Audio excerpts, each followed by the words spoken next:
आम आदमी पार्टी अपने गठन के बाद से सबसे बुरे दौर से गुजर रही है, इस लिहाज से क्योंकि टॉप लीडरशिप जो है पार्टी की वो सलाखों के अंदर है और इसके अलावा जो फायर ब्रांड लीडर्स हैं वो उस तरीके से जिम्मेदारी निभाते हुए नजर नहीं आ रहे हैं जैसे कि किसी पार्टी के संकट के दौरान होना चाहिए।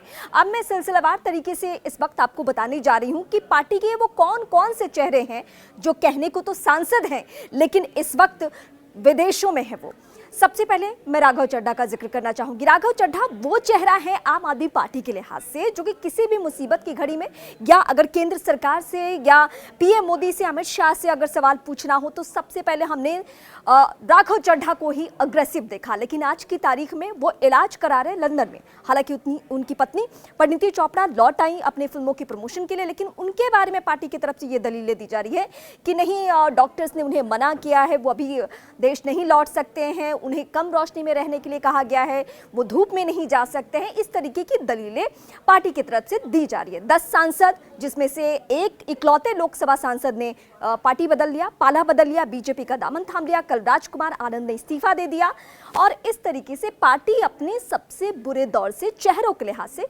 गुजर रही है। एक और बड़ा नाम है स्वाति मालीवाल का। फायर ब्रांड लीडर्स हैं, राज्यसभा सांसद हैं, लेकिन उनकी दलीलें ये है कि उनकी बहन के इलाज के लिए वो पहुंची हैं कहां?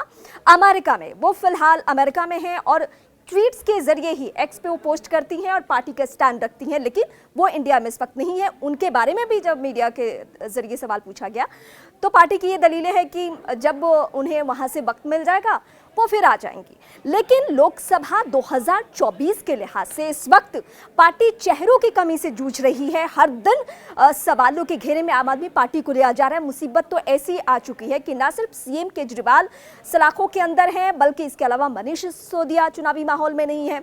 संजय सिंह का हालांकि बाहर आना पार्टी के लिए संजीवनी से कम नहीं है।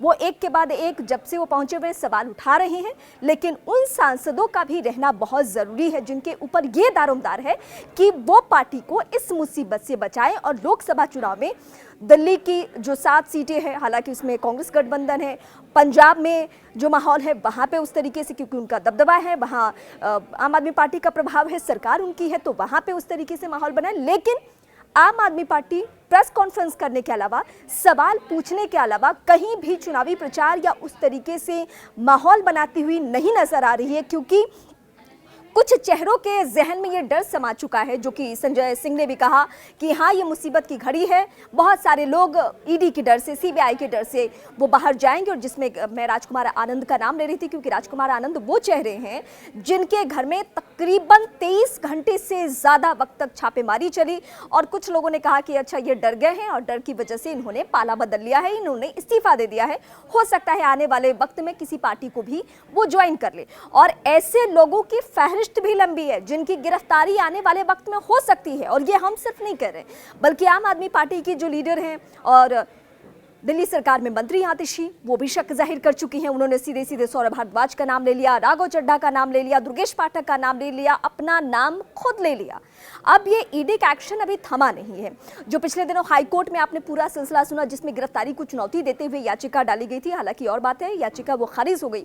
वहां कोर्ट का बहुत बड़ा कमेंट था कि ये जो गिरफ्तारी है वो अवैध नहीं है, ये जो पूरी प्रक्रिया है उसमें ईडी के पास भरपूर साक्ष्य हैं जिससे गिरफ्तारी हो सके।